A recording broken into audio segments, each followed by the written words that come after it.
ವೀಕ್ಷಕರೇ, ಆಂಧ್ರ ಪ್ರದೇಶದ ನೆಲ್ಲೂರಿನ ಹತ್ರ ಇರುವಂತಹ ಭದ್ರಾಪಲ್ಲಿ ಎಂಬ ಊರಿನಲ್ಲಿ ಅಶೋಕ್ ನಗರ ಅನ್ನುವಂತ ಒಂದು ಗಲ್ಲಿ ಇತ್ತು. ಆ ಒಂದು ಗಲ್ಲಿಲಿ 53 ವರ್ಷ ವಯಸ್ಸಿನ ಕೃಷ್ಣಾರೆಡ್ಡಿ ಮತ್ತು ಅವ್ರ ಪತ್ನಿ ಅಂದ್ರೆ 50 ವರ್ಷದ ಸುನೀತಾ ಅನ್ನೋರು ಆ ಮನೆಯಲ್ಲಿ ಸಂತೋಷವಾಗಿ ಜೀವಿಸ್ತಾ ಇದ್ರು. ಆ ಅಶೋಕ್ ನಗರ ಗಲ್ಲಿಯಲ್ಲಿ ರಾಮನ್ ಅಮ್ಮ ಅನ್ನೋರು ಪ್ರತಿದಿನ ಬೆಳಗ್ಗೆ ಹಾಲನ್ನು ತಂದು ಪ್ರತಿ ಮನೆಗೆ ಹಾಕ್ತಾ ಇದ್ರು. ಈ ಒಂದು ಸಮಯದಲ್ಲಿ ಬೆಳಗ್ಗೆ 7 ಗಂಟೆ ಸುಮಾರಿಗೆ ಕೃಷ್ಣಾರಾವ್ ಮನೆ ಬಿಟ್ಟು ಹೊರಗಡೆ ಹೋಗ್ತಿದ್ದಾಗ ರಾಮನ್ ಅಮ್ಮ ಆಗ್ಲೇ ಹಾಲನ್ನು ಕೊಡೋದಕ್ಕೆ ಬರ್ತಿದ್ರು. ಆಗ ಅವರಿಬ್ಬರು ಒಂದಷ್ಟು ಮಾತನಾಡ್ತಿದ್ರು, ನಗ್ತಾ ನಗ್ತಾ ಹರಟೆ ಹೊಡಿತಿದ್ರು. ಈ ರಾಮಣ್ಣಮ್ಮಗೆ ಅಂತ ಮಾತುಕತೆ ಅಂದ್ರೆ ತುಂಬಾ ಇಷ್ಟ. ಅದು ಒಂದ್ ರೀತಿ ಅವ್ರಿಗೆ ಚಟ ಆಗಿತ್ತು. ಅದೇ ರೀತಿ 2 ವರ್ಷಗಳ ಹಿಂದೆ ಅಂದ್ರೆ 2022 ಆಗಸ್ಟ್ 28 ಬೆಳಗ್ಗೆ ಅವರು ಹಾಲ್ ಮಾರ್ತಾ ಎಲ್ಲರೂ ಮನೆಗೆ ಹೋಗಿ ಈ ಕೃಷ್ಣಾರಾವ್ ಮನೆ ಹತ್ರ ಬಂದಾಗ ಅವ್ರಿಗೆ ಒಂದು ಆಶ್ಚರ್ಯ ಕಾದಿತ್ತು. ಯಾಕೆಂದ್ರೆ ಈ ಕೃಷ್ಣಾರಾವ್ ಅವರ ಬಿಳಿ ಬಣ್ಣದ ಸ್ಕೂಟರ್ ಹಿತ್ಲಲ್ಲೇ ಇತ್ತು. ಇದರರ್ಥ ಅವರಿನ್ನು ಹೊರಗಡೆ ಹೋಗಿಲ್ಲ ಅಂತ. ಈ ರೀತಿ ಆ ಅಜ್ಜಿ ಕುತೂಹಲದಿಂದ ಗೇಟ್ ಅನ್ನು ತೆರೆದು ನೇರವಾಗಿ ಮನೆ ಒಳಗಡೆ ಹೋಗ್ತಾರೆ. ಮನೆ ಒಳಕ್ಕೆ ಕಾಲಿಟ್ಟು ಬಾಗಿಲು ಬಳಿ ಬಂದ್ಮೇಲೆ ಅವರು ಅಲ್ಲಿ ಕಂಡಂತ ದೃಶ್ಯ ಅವರ ಎದೆ ಬಡಿತವನ್ನ ನಿಲ್ಲಿಸುವಂತೆ ಮಾಡಿತ್ತು. ಇದನ್ನು ನೋಡಿ ಅವರು ಗಾಬರಿಗೊಂಡು ಬೇವ್ತು ಹೋಗಿದ್ರು. ಯಾಕೆಂದ್ರೆ ಆ ಮನೆ ಒಳಗೆ ಕೃಷ್ಣಾರಾವ್ ಅಲ್ಲೇ ಬಾಗಿಲ ಬಳಿ ರಕ್ತದ ಮಡುವಲ್ಲಿ ಬಿದ್ದಿದ್ದನ್ನ ನೋಡದಂತ ಆ ಅಜ್ಜಿ ತಕ್ಷಣವೇ ಬೆಚ್ಚಿ ಬಿದ್ದು ಜೋರಾಗಿ ಕೂಗಿದ್ರು. ಅವರು ಕೂಗ್ದಂತ ಶಬ್ದ ಕೇಳಿ ಪಕ್ಕದ ಮನೆಯವರು ಎಲ್ಲಾ ಪರಿಚಿತರು ಗಾಬರಿಯಿಂದ ಈ ಕೃಷ್ಣಾರಾವ್ ಮನೆಗೆ ಬಂದಿದ್ರು. ಈ ಕೃಷ್ಣಾರಾವ್ ದಂಪತಿ ಎಲ್ಲಾ ಅಕ್ಕಪಕ್ಕದವ್ರಿಗೂ ಚೆನ್ನಾಗೇನೆ ಪರಿಚಯ ಇದ್ರು. ಅವರು ಮನೆಗೆ ಹೋಗಿ ನೋಡಿದಾಗ ಎಲ್ರಿಗೂ ದೊಡ್ಡ ಆಶ್ಚರ್ಯ ಕಾದಿತ್ತು. ಯಾಕೆಂದ್ರೆ ಕೃಷ್ಣಾರಾವ್ ರಕ್ತದ ಮಡುವಲ್ಲಿ ಬಿದ್ದಿದ್ರು. ಅವ್ರ ಹೆಂಡತಿ ಎಲ್ಲಿದ್ದಾರೆ ಅಂತ ಮನೆ ಒಳಗಡೆ ಹೋಗಿ ನೋಡೋದಕ್ಕೆ ಯಾರಿಗೂ ಧೈರ್ಯ ಇರಲಿಲ್ಲ. ಅಷ್ಟೊಂದು ಭಯಾನಕವಾಗಿ ಈ ಕೃಷ್ಣಾರಾವ್ ಕೊಲೆಯಾಗಿತ್ತು. ಅಷ್ಟರಲ್ಲಿ ಯಾರು ಓಡು ಹೋಗಿ ಹತ್ರದಲ್ಲೇ ಇದ್ದಂತ ಕೃಷ್ಣಾರಾವ್ ಅವರ ತಮ್ಮ ಸುಧಾಕರ್ ಅವರಿಗೆ ಮಾಹಿತಿಯನ್ನ ಕೊಟ್ಟಿದ್ರು. ಅವರು ಕೂಡಲೇ ಅಲ್ಲಿಗೆ ಬಂದು ತನ್ನ ಅಣ್ಣನ ಸ್ಥಿತಿ ನೋಡಿ ತಕ್ಷಣ ಪೊಲೀಸರಿಗೆ ಮಾಹಿತಿ ಕೊಟ್ಟಿದ್ರು. ಆನಂತರ ಪೊಲೀಸರು, ಫೋರೆನ್ಸಿಕ್ ಟೀಮ್ ಮತ್ತು ಡಾಗ್ ಸ್ಕ್ವಾಡ್ ಎಲ್ಲರೂ ಕೂಡ ಘಟನಾ ಸ್ಥಳಕ್ಕೆ ಆಗಮಿಸಿದ್ರು. ಈ ಕೃಷ್ಣಾರಾವ್ ಮೃತದೇಹವನ್ನ ನೋಡಿ ಪೊಲೀಸರು ತುಂಬಾ ಶಾಕ್ ಆಗಿದ್ರು. ಅವರು ಈ ಕೃಷ್ಣಾರಾವ್ ಹೆಂಡತಿಯನ್ನ ಹುಡುಕ್ತಾ ಮನೆ ಒಳಗೆ ಹೋದಾಗ ಪೊಲೀಸರಿಗೆ ಒಂದು ದೊಡ್ಡ ಆಶ್ಚರ್ಯ ಕಾದಿತ್ತು. ಯಾಕೆಂದ್ರೆ ಅವರು ಗ್ರೌಂಡ್ ಫ್ಲೋರ್ ನ ಬೆಡ್ರೂಮ್ ನಲ್ಲಿ ರಕ್ತದ ಮಡುವಲ್ಲಿ ಬರ್ಬರವಾಗಿ ಹತ್ಯೆಗೊಂಡಂತ ಸ್ಥಿತಿಯಲ್ಲಿ ಪತ್ತೆಯಾಗಿದ್ರು. ನಂತರ ಪೊಲೀಸರು ಆ ಮನೆಯನ್ನ ಚೆಕ್ ಮಾಡಿದಾಗ ಆ ಮನೆಯೊಳಗೆ ಯಾರು ಕೂಡ ಬಲವಂತದಿಂದ ಬಂದಂತ ಸಂಗತಿ ಅವ್ರಿಗೆ ಗೊತ್ತಾಗ್ಲಿಲ್ಲ. ಆದ್ರೆ ಮನೆ ಒಳಗಿನ ಎಲ್ಲಾ ಲಾಕರ್ಗಳು ಮುರಿದಂತ ಸ್ಥಿತಿಯಲ್ಲಿ ಇದ್ವು. ಹೆಚ್ಚು ನಗದು ಮತ್ತು ಇನ್ನಿತರ ಅಮೂಲ್ಯವಾದಂತ ವಸ್ತುಗಳು ಕಾಣೆಯಾಗಿದ್ವು. ಹೀಗಾಗಿ ಪೊಲೀಸರು ಅದನ್ನ ದರೋಡೆ ಹತ್ಯೆ ಅಂತ ಊಹೆ ಮಾಡಿ ಪ್ರಕರಣವನ್ನ ದಾಖಲು ಮಾಡಿದ್ರು. ಈ ಒಂದು ಪ್ರಕರಣವನ್ನ ಅವರು ಗಂಭೀರವಾಗಿ ತನಿಖೆ ಮಾಡೋದಕ್ಕೆ 2 ವಿಶೇಷ ತಂಡಗಳನ್ನ ರಚನೆ ಮಾಡಿದ್ರು. ಆ ದಿನ ಆ ಮನೇಲಿದ್ದಂತ ಈ ದಂಪತಿಯನ್ನ ಇಷ್ಟು ಬರ್ಬರವಾಗಿ ಕೊಂದೋರು ಯಾರು? ಈ ಕೃಷ್ಣಾರಾವ್ ಅವರ ತಮ್ಮ ಸುಧಾಕರ್ ರಾವ್ ಕೊಲೆ ಮಾಡಿಸಿ ಈ ರೀತಿ ನಾಟಕ ಆಡ್ತಿದ್ದಾನ, ಅಥವಾ ಹಾಲ್ ಮಾರುವಂತ ಹೆಂಗ್ಸು ಈ ರೀತಿ ನಾಟಕ ಆಡ್ತಿದ್ದಾಳ? ಇದೇ ಹೊರತಾಗಿ ಕೃಷ್ಣಾರಾವ್ ಅವರಿಗೆ 2 ಮಕ್ಕಳಿದ್ರು. ಅವರಲ್ಲಿ ಒಬ್ಬ ಏನಾದ್ರು ಇದನ್ನ ಮಾಡಿಸೋದ್ನ?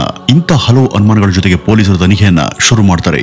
ವೀಕ್ಷಕರೇ, ಮೃತರಾದ ದಂಪತಿ ಕೃಷ್ಣಾರಾವ್ ಮತ್ತು ಸುನೀತಾ ಅವ್ರಿಗೆ 2 ಮಕ್ಕಳು. ಮೊದಲನೇವನು ಸಾಯಿ ಸಂತ್. ಅವನು ವಿಶಾಖಪಟ್ಟಣದಲ್ಲಿ ಪೋಸ್ಟ್ ಆಫೀಸ್ ನಲ್ಲಿ ಕೆಲಸ ಮಾಡ್ತಿದ್ದ. ಮತ್ತೆ ಆತನಿಗೆ ಮದುವೆ ಆಗಿತ್ತು ಹಾಗೂ ಅಲ್ಲೇನೆ ಸೆಟಲ್ ಆಗಿದ್ದ. ಇನ್ನೊಬ್ಬ ಮಗನ ಹೆಸರು ಗೋಪಿ ಸಂತ್. ಆತ ನೆಲ್ಲೂರಿನಲ್ಲಿ ಒಂದು ಪ್ರದೇಶದಲ್ಲಿ ಹೋಟೆಲ್ ವ್ಯಾಪಾರವನ್ನ ಮಾಡ್ತಿದ್ದ. ಅಲ್ಲಿ ಆತ ಒಬ್ನೇ ಇದ್ದ. ಈ ಮನೆಯಲ್ಲಿ ತಂದೆ ತಾಯಿ ಇಬ್ರೇನೆ ಇದ್ರು. ಹೀಗಾಗಿ ಪೊಲೀಸರು 2 ಮಕ್ಕಳಿಗೂ ತಕ್ಷಣ ಮಾಹಿತಿಯನ್ನ ಕೊಟ್ರು. ಈ ಮುಂದಿನ ತನಿಖೆಯಲ್ಲಿ ಪೊಲೀಸರಿಗೆ ಗೊತ್ತಾದಂತ ವಿಷಯ ಏನಂದ್ರೆ, ಈ ದಂಪತಿ ಶ್ರೀಕೃಷ್ಣ ಎಂಬ ಹೆಸರಿನ ಒಂದು ಹೋಟೆಲ್ ಅನ್ನ ನಡೆಸ್ತಾ ಇದ್ರು. ವೀಕ್ಷಕರೇ, ನೀವು ಮಧುಮೇಹ ಸಂಬಂಧಪಟ್ಟಂತ ಕಾಯಿಲೆಗಳ ವಿರುದ್ಧ ಹೋರಾಟ ಮಾಡ್ತಿದ್ದೀರಾ? ನಿಮ್ಗೆ ಆಯಾಸ ಆಗ್ತಿದ್ಯಾ? ನೀವು ಅತಿಯಾಗಿ ತಿಂತಿದ್ದೀರಾ? ನಿಮ್ಗೆ ಮಲಬದ್ಧತೆ ಇದೆಯಾ? ಹಾಗಾದ್ರೆ ಚಿಂತೆ ಬಿಡಿ. ಶತಮಾನಗಳಿಂದನೂ ಕೂಡ ಕೇರಳದಲ್ಲಿ ಒಂದು ಕುಟುಂಬ ಪಾರಂಪರಿಕವಾಗಿ ಔಷಧಿಯನ್ನ ತಯಾರು ಮಾಡುವಂತ ಕಾರ್ಯದಲ್ಲಿ ತೊಡ್ಕೊಂಡ್ ಬಂದಿದೆ. ಅವರಿಂದ ತಯಾರಾದಂತ ಈ ಮೆಹಾಟೋನ್ ನಿಮ್ಗೆ ಒಂದು ಉತ್ತಮ ಆಯ್ಕೆ. ಇದು ಮಧುಮೇಹದಿಂದ ಉಂಟಾಗುವಂತ ಆರೋಗ್ಯ ಸಮಸ್ಯೆಗಳನ್ನ ತಡೆಗಟ್ಟುವ ಮೂಲಕ ಸಕ್ರಿಯ ಜೀವನ ಶೈಲಿಯನ್ನ ಕಾಪಾಡಿಕೊಳ್ಳೋದಕ್ಕೆ ಮೆಹಾಟೋನ್ ನಿಮ್ಗೆ ಅತ್ಯುತ್ತಮ ಆಯ್ಕೆ. ಇನ್ನು ಈ ಮೆಹಾಟೋನ್ ಅನ್ನ ಮೂಡುಬಿದಿರೆಯಲ್ಲಿ ಇರುವಂತ ಆಲ್ಫಾ ಹರ್ಬಲ್ ಲೆಗಸಿ ಕಂಪನಿಯವರು ನಿಮ್ಮ ಮನೆ ಬಾಗಿಲಿಗೆ ತಲುಪಿಸುವಂತ ಪ್ರಯತ್ನವನ್ನ ಮಾಡ್ತಿದ್ದಾರೆ. ಈ ಒಂದು ಪ್ರಾಡಕ್ಟ್ ನಿಮಗೆ ಬೇಕಿದ್ದಲ್ಲಿ ಸ್ಕ್ರೀನ್ ಮೇಲೆ ಕಾಣ್ತಿರುವಂತ ಈ ನಂಬರ್ಗೆ ಕರೆ ಮಾಡಿ, ಅಥವಾ ಇವ್ರದ್ದು ಪ್ಲೇ ಸ್ಟೋರ್ ಅಲ್ಲಿ ಆಲ್ಫಾ ಸ್ಮಾರ್ಟ್ ಕಾರ್ಟ್ ಅಂತ ಒಂದು ಆಪ್ ಕೂಡ ಇದೆ. ಅದನ್ನು ಕೂಡ ನೀವು ಡೌನ್ಲೋಡ್ ಮಾಡಿಕೊಂಡು ಅದರ ಮುಖಾಂತರ ಆರ್ಡರ್ ಅನ್ನ ಮಾಡಬಹುದು. ಹಾಗಾಗಿ ಈ ಕೃಷ್ಣಾರಾವ್ ಪ್ರತಿದಿನ ಬೆಳಗ್ಗೆ ಸುಮಾರು 5 ಗಂಟೆಗೆ ಸ್ಕೂಟರ್ನ ತಗೊಂಡು ಹೋಗ್ತಿದ್ರು. ಅವ್ರು ಹೋದ ನಂತರ ಸುಮಾರು 11 ಗಂಟೆ ಸಮಯಕ್ಕೆ ಈ ಸುನೀತಾ ಮನೆ ಕೆಲಸವನ್ನ ಮುಗಿಸಿ ಆ ಹೋಟೆಲ್ಗೆ ಹೋಗ್ತಿದ್ರು. ಅಲ್ಲಿ ಕೆಲವೊಂದು ಕೆಲಸ ಮುಗಿಸಿ ಸಂಜೆ ಮನೆಗೆ ವಾಪಸ್ ಬರ್ತಿದ್ರು. ಅತ್ತ ಆ ಹೋಟೆಲ್ನ ಕೆಲಸ ಮತ್ತು ಲೆಕ್ಕವನ್ನ ನೋಡಿ ಮುಗಿಸಿದ ಮೇಲೆನೆ ಕೃಷ್ಣಾರಾವ್ ಸುಮಾರು ರಾತ್ರಿ 11 ಗಂಟೆ ಸುಮಾರಿಗೆ ಮನೆಗೆ ವಾಪಸ್ ಬರ್ತಿದ್ರು. ಈ ಸುನೀತಾ ಅವರು ಮಧ್ಯಾಹ್ನದ ನಿದ್ರೆಗೆ ಅಡ್ಡಿಯಾಗಬಾರದು ಅಂತ ಮನೆ ಬಾಗಿಲನ್ನ ಲಾಕ್ ಮಾಡ್ತಿರ್ಲಿಲ್ಲ. ಇದನ್ನ ಚೆನ್ನಾಗಿ ತಿಳ್ಕೊಂಡವನೇ ಮನೆ ಒಳಗೆ ಪ್ರವೇಶ ಮಾಡಿದ್ದಾನೆ. ಆಮೇಲೆ ಬೆಲೆ ಬಾಳುವಂತ ವಸ್ತುಗಳನ್ನ ದೋಚಿ ಸುನೀತಾ ಅವ್ರನ್ನ ಕೊಂದಿದ್ದಾನೆ. ನಂತರ ಅಲ್ಲಿಯೇ ಕಾದು ಕೂತು ಕೃಷ್ಣಾರಾವ್ ವಾಪಸ್ ಬಂದ್ಮೇಲೆ ಅವರನ್ನು ಕೂಡ ಹತ್ಯೆ ಮಾಡಬಹುದು ಅಂತ ಪೊಲೀಸರು ತನಿಖೆ ನಂತರ ಭಾವಿಸಿದ್ರು. ಮನೆಯಲ್ಲಿ ಇದ್ದಂತ ಎಲ್ಲ ಲಾಕರ್ಗಳು ಕೂಡ ಓಪನ್ ಆಗಿದ್ವು. ಆದ್ರೆ ಪೊಲೀಸರಿಗೆ ಮತ್ತೊಂದು ಶಾಕ್ ಕಾದಿತ್ತು. ಅದೇನು ಅಂದ್ರೆ, ಒಂದು ಸೀಕ್ರೆಟ್ ಸೇಫ್ ಲಾಕರ್ ಮಾತ್ರ ಓಪನ್ ಆಗಿರ್ಲಿಲ್ಲ. ಅದರೊಳಗೆ ಎಲ್ಲ ಮುಖ್ಯ ದಾಖಲೆಗಳು ಮತ್ತು ಹಾರಗಳು ಮತ್ತು ಬೆಲೆ ಬಾಳುವಂತ ವಸ್ತುಗಳು ಕೂಡ ಇದ್ವು. ಇದಕ್ಕಿಂತ ದೊಡ್ಡ ಶಾಕ್ ಕೊಟ್ಟಂತ ವಿಚಾರ ಇನ್ನೊಂದೇನು ಅಂದ್ರೆ, ಮೃತ ದಂಪತಿ ದೇಹದ ಮೇಲೆ ಇದ್ದಂತ ಚಿನ್ನಾಭರಣಗಳು ಹಾಗೇನೆ ಇದ್ವು. ಈ ಕೃಷ್ಣಾರಾವ್ ಕುತ್ತಿಗೆಗೆ ಹಾಕೊಂಡಿದ್ದಂತ ಚೈನ್ ಉಂಗ್ರ ಎಲ್ಲ ಕೂಡ ಅವರ ದೇಹದ ಮೇಲೆ ಹಾಗೇನೆ ಇದ್ವು. ಅದೇ ರೀತಿ ಈ ಸುನೀತಾ ಅವ್ರ ಕುತ್ತಿಗೆಯಲ್ಲಿದ್ದಂತ ಚೈನ್, ಕಿವಿ ಓಲೆ, ಮೂಗುತಿ, ಕಾಲ್ ಚೈನ್ ಎಲ್ಲ ಕೂಡ ಅವ್ರ ದೇಹದ ಮೇಲೆ ಹಾಗೇನೆ ಇದ್ವು. ಆದ್ರೆ ಕೇವಲ ಲಾಕರ್ ನಲ್ಲಿ ಇಟ್ಟಿದ್ದಂತ ಹಣವನ್ನು ಮಾತ್ರ ಕದ್ದಿದ್ರು. ಈ ಸೀಕ್ರೆಟ್ ಸೇಫ್ ಲಾಕರ್ ಓಪನ್ ಆಗದೆ ಕಳ್ಳರು ಪರಾರಿಯಾಗಿದ್ದಾರೆ ಅಂತ ಪೊಲೀಸರು ಅಂದ್ಕೊಳ್ತಾರೆ. ಈ ದಂಪತಿಗೆ ಪರಿಚಯ ಇದ್ದಂತ ಯಾರಾದ್ರೂ ಈ ಒಂದು ಕೃತ್ಯವನ್ನು ಮಾಡಿರಬೇಕು ಎಂಬ ಅನುಮಾನ ಕೂಡ ಪೊಲೀಸರಿಗೆ ಶುರುವಾಗುತ್ತೆ. 26 ವರ್ಷಗಳ ಹಿಂದೆ ಈ ದಂಪತಿ ಒಂದು ಹಳ್ಳಿಯಿಂದ ಇಲ್ಲಿಗೆ ಬಂದಿದ್ರು. ಬಳಿಕ ಅವರು ಬಾಡಿಗೆ ಮನೆಯಲ್ಲಿ ಇದ್ಕೊಂಡೆ ಒಂದು ಹೋಟೆಲ್ ಅನ್ನ ಶುರು ಮಾಡಿ ನಂತರ ಆ ಹೋಟೆಲ್ ಇಂದ ಒಳ್ಳೆ ಆದಾಯ ಬರೋದಕ್ಕೆ ಶುರುವಾಗಿತ್ತು. ಅವರು ತಮ್ಮ ಮಕ್ಕಳಿಗೆ ವಿದ್ಯಾಭ್ಯಾಸವನ್ನು ಕೊಡಿಸಿ ಮದುವೆಯನ್ನು ಕೂಡ ಮಾಡಿದ್ರು. ಒಳ್ಳೆಯ ಆದಾಯ ಬರೋದಕ್ಕೆ ಶುರುವಾದ ಮೇಲೆ ಅಶೋಕ್ ನಗರದಲ್ಲಿ ಒಂದು ಜಾಗವನ್ನು ಖರೀದಿ ಮಾಡಿ 6 ವರ್ಷಗಳ ಹಿಂದೆ ತಮ್ಮದೇ ಒಂದು ಸ್ವಂತ ಮನೆಯನ್ನು ಕೂಡ ಕಟ್ಟಿಸಿದ್ರು. ಇದೇ ರೀತಿ ಕೃಷ್ಣರಾವ್ ಪ್ರತಿದಿನ ಬೆಳಗ್ಗೆ ಹೋಟೆಲ್ಗೆ ಹೋಗಿ ಎಲ್ಲ ಲೆಕ್ಕಾಚಾರವನ್ನು ಕೂಡ ಮಾಡಿ ಉಳಿದ ಹಣವನ್ನು ತಗೊಂಡು ರಾತ್ರಿ 11:30ಕ್ಕೆ ವಾಪಸ್ ಬರ್ತಿದ್ರು. ಇಂಥ ದಿನಚರಿಯನ್ನ ಚೆನ್ನಾಗಿ ಗೊತ್ತಿದ್ದವರೇ ಈ ಒಂದು ಹತ್ಯೆಯನ್ನ ಮಾಡಿದ್ದಾರೆ ಎಂಬ ಅನುಮಾನ ಪೊಲೀಸರಿಗೆ ಮೂಡಿತ್ತು. ಅವರು ತನಿಖೆಯನ್ನ ಇನ್ನಷ್ಟು ಗಂಭೀರವಾಗಿ ಮುಂದುವರಿಸಿದ್ರು. ನಂತರ ಈ ಪೊಲೀಸರು ಆ ಇಬ್ರು ಮಕ್ಕಳ ಮೇಲೂ ಕೂಡ ಅನುಮಾನ ಪಡೋದಕ್ಕೆ ಶುರು ಮಾಡ್ತಾರೆ. ಹೀಗಾಗಿ ಅವರ ಕಾಲ್ ಡೀಟೇಲ್ಸ್ ಅನ್ನ, ಲೊಕೇಶನ್ ಅನ್ನ ಹಾಗೂ ಇತರ ವಿವರಗಳನ್ನ ಚೆಕ್ ಮಾಡ್ತಾರೆ. ನಂತರ ಕ್ರಾಸ್ ವೆರಿಫಿಕೇಶನ್ ಕೂಡ ಮಾಡ್ತಾರೆ. ಆದ್ರೆ ಅವ್ರಿಗೆ ಯಾವುದೇ ಅನುಮಾನಾಸ್ಪದ ಅಂಶಗಳು ಕಂಡುಬರೋದಿಲ್ಲ. ಅದೇ ರೀತಿ ಈ ಕೃಷ್ಣರಾವ್ ತಮ್ಮ ಸುಧಾಕರ್ ಮೇಲೂ ಕೂಡ ಅವ್ರಿಗೆ ಅನುಮಾನ ಬಂದು ಅವ್ರ ವಿರುದ್ಧ ಕೂಡ ಚೆಕ್ ಮಾಡೋದಕ್ಕೆ ಶುರು ಮಾಡ್ತಾರೆ. ಆದ್ರೆ ಅಲ್ಲಿ ಯಾವುದೇ ಅನುಮಾನಾಸ್ಪದ ಅಂಶಗಳು ಅಲ್ಲೂ ಕೂಡ ಕಂಡುಬರೋದಿಲ್ಲ. ಈ ದಂಪತಿಗೆ ಯಾರಾದ್ರೂ ಶತ್ರುಗಳು ಇದ್ರ ಅಂತ ತಿಳಿಯೋದಕ್ಕೆ ಅವರು ಮತ್ತೆ ತನಿಖೆಯನ್ನ ಇನ್ನಷ್ಟು ಚುರುಕುಗೊಳಿಸ್ತಾರೆ. ನಂತರ ಈ ಪೊಲೀಸರು ಅಕ್ಕಪಕ್ಕರ ವಿಚಾರಣೆಯನ್ನು ಕೂಡ ಶುರು ಮಾಡ್ತಾರೆ. ಅವರ ಹೇಳಿಕೆಯನ್ನ ಕಲೆ ಹಾಕಿದ್ಮೇಲೆ ಪೊಲೀಸರಿಗೆ ಗೊತ್ತಾಗಿದ್ದೇನು ಅಂದ್ರೆ ಈ ಒಂದು ಹತ್ಯೆಯನ್ನ ಹೊರಗಡೆಯವರು ಯಾರು ಕೂಡ ಮಾಡಿಲ್ಲ, ಪರಿಚಯಸ್ಥರೇ ಅನ್ನುವಂತ ತೀರ್ಮಾನಕ್ಕೆ ಬರ್ತಾರೆ. ಯಾಕೆಂದ್ರೆ ಮನೆಗೆ ನುಗ್ಗೋದಕ್ಕೆ ಕಳ್ಳರು ಯಾವುದೇ ತರಹದ ಕನ್ನವನ್ನ ಹಾಕಿರ್ಲಿಲ್ಲ, ಬಾಗ್ಲನ್ನ ಮುರಿದಿರ್ಲಿಲ್ಲ, ಲಾಕ್ ಕೂಡ ಹಾಕಿಲ್ಲ. ಯಾರಾದ್ರೂ ತುಂಬಾ ಪರಿಚಿತ ವ್ಯಕ್ತಿನೇ ಆಗಿರ್ಬೇಕು. ಅವರು ಮನೆ ಬಾಗ್ಲನ್ನ ಒಳಗಿಂದ ಲಾಕ್ ಮಾಡೋದಿಲ್ಲ ಅಂತ ಗೊತ್ತಿದ್ದಂತ ವ್ಯಕ್ತಿನೇ ಮನೆ ಒಳಗೆ ಬಂದು ಕೊಲೆ ಮಾಡಿರ್ಬೇಕು ಅಂತ ಪೊಲೀಸರು ಅಂದ್ಕೊಂಡ್ರು. ನಂತರ ಪೊಲೀಸರು ಅಲ್ಲಿ ಅಕ್ಕಪಕ್ಕ ಇದ್ದಂತ ಸಿಸಿಟಿವಿ ದೃಶ್ಯಾವಳಿಗಳನ್ನು ಕೂಡ ತಗೊಂಡು ತನಿಖೆಯನ್ನು ಮಾಡಿದ್ರು. ಅದರಲ್ಲೂ ಯಾವುದೇ ಸಾಕ್ಷಿಗಳು ಸಿಗ್ಲಿಲ್ಲ. ಸಮೀಪದ ರಸ್ತೆಯಲ್ಲೂ ಕೂಡ ಯಾವುದೇ ಅಪರಿಚಿತ ವ್ಯಕ್ತಿಯ ಚಲನವಲನ ಸಿಗ್ಲಿಲ್ಲ.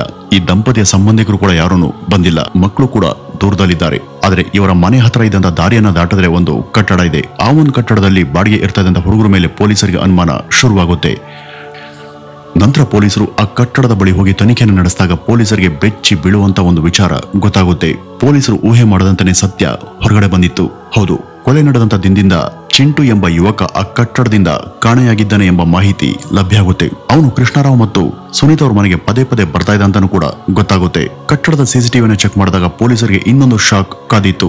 ಕೊಲೆ ಆದಂತ ದಿನ ಬೆಳಗ್ಗೆ ಅಂದ್ರೆ ಸುಮಾರು 4:30ಕ್ಕೆ ಈ ಚಿಂಟು ಒಂದು ಚೀಲವನ್ನ ಕೈಲಿ ಹಿಡಿದು ಕಟ್ಟಡದಿಂದ ಹೊರಗಡೆ ಬರ್ತಿರೋದು ಕಾಣಿಸುತ್ತೆ. ಆದ್ರೆ ಆ ನಂತರ ಅವನು ವಾಪಸ್ ಬರ್ಲೇ ಇಲ್ಲ. ಪೊಲೀಸರು ಅವನ ಮೊಬೈಲ್ ನಂಬರ್ ತಗೊಂಡು ಲೊಕೇಶನ್ ಟ್ರ್ಯಾಕ್ ಮಾಡೋದಕ್ಕೆ ಶುರು ಮಾಡ್ತಾರೆ. ನಂತರ ಪೊಲೀಸರು ಅವನನ್ನ ಸಿನಿಮಾ ಸ್ಟೈಲ್ ನಲ್ಲಿ ಬಂಧಿಸಿದ್ರು. ಕೇವಲ 2 ದಿನಗಳಲ್ಲಿ ಅವರು ಚಿಂಟುವನ್ನ ವಿಜಯವಾಡದಿಂದ ಹಿಡ್ಕೊಂಡು ಬಂದಿದ್ರು. ನಂತರ ವಿಚಾರಣೆ ವೇಳೆ ಹೊರಗಡೆ ಬಂದಂತ ಸತ್ಯ ಪೊಲೀಸ್ ಅಧಿಕಾರಿಗಳನ್ನ ಬೆಚ್ಚಿ ಬೀಳ್ಸಿತ್ತು. ಈ ಚಿಂಟು ಅನ್ನುವಂತ ಹುಡುಗ ಒಳ್ಳೆ ಒಂಥರ ನಾಟಕ ಮಾಡಿ ಈ ಕೃಷ್ಣರಾವ್ ಮತ್ತು ಸುನೀತಾ ಅವರ ನಂಬಿಕೆಯನ್ನ ಗಳಿಸಿ ಅವ್ರ ಹತ್ರ ಪ್ರತಿದಿನ ಕೂಡ ಅವ್ರ ಮನೆಗೆ ಬಂದು ಸಣ್ಣ ಪುಟ್ಟ ಕೆಲಸಗಳನ್ನ ಮಾಡ್ಕೊಡ್ತಿದ್ದ.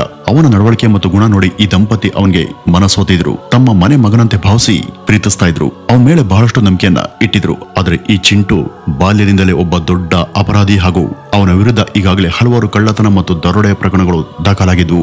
ಈತ ಕಡಪಾದವನು. ಕಡಪಾದಿಂದ ನೆಲ್ಲೂರ್ಗೆ. ಆದ್ರೆ ನೆಲ್ಲೂರಿನಲ್ಲಿ ಈ ಒಂದು ವಿಷಯ ಯಾರಿಗೂ ಗೊತ್ತಿರಲಿಲ್ಲ. ಇನ್ನು ಅವ್ರ ಮನೆಯಲ್ಲಿ ಬಹಳ ಹಣ ಮತ್ತು ಒಡವೆಗಳು ಇವೆ ಅನ್ನುವಂತ ವಿಚಾರ ಕೂಡ ಈ ಚಿಂಟುಗೆ ಗೊತ್ತಿತ್ತು.